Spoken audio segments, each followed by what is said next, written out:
So Genshin Impact is finally here. Genshin Impact is a RPG made by miHoYo Studios, and they're the same people that are behind the Honkai Impact games, if you're familiar with those.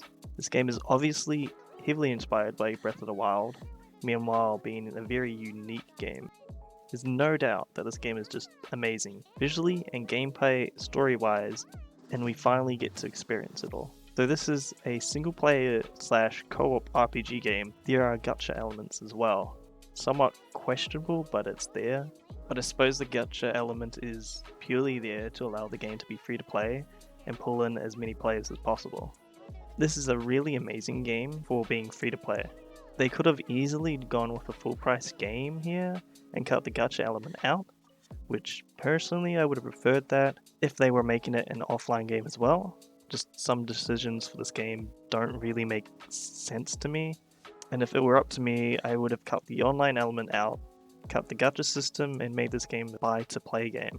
But instead, it's free-to-play, online only, with a really weird anti-cheat.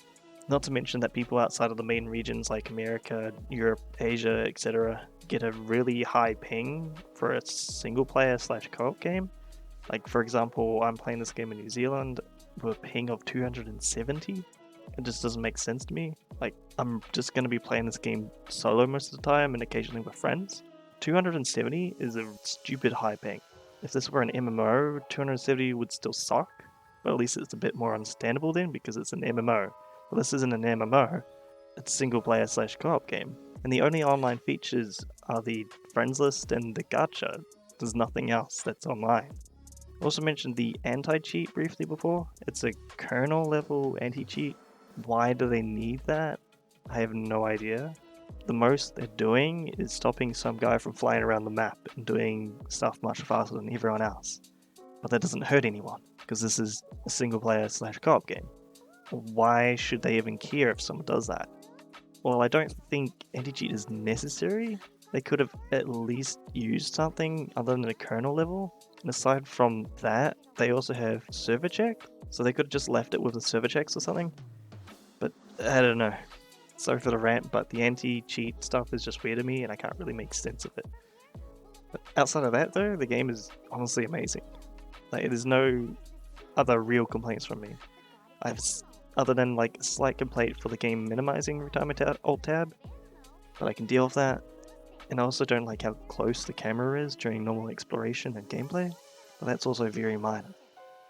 But besides all of that, the game is really great, and the voice acting is actually really good as well, and the characters are really likable. Though I'm not really sure when my character will actually speak again, because the last time I heard them speak was in the opening cutscene, and that's about it so far. But oh well, it's not like it's the first game without a voice for the main character. Combat is really fun as well, especially the elements and combining attacks. It'll just all works very well and it's all very fluid.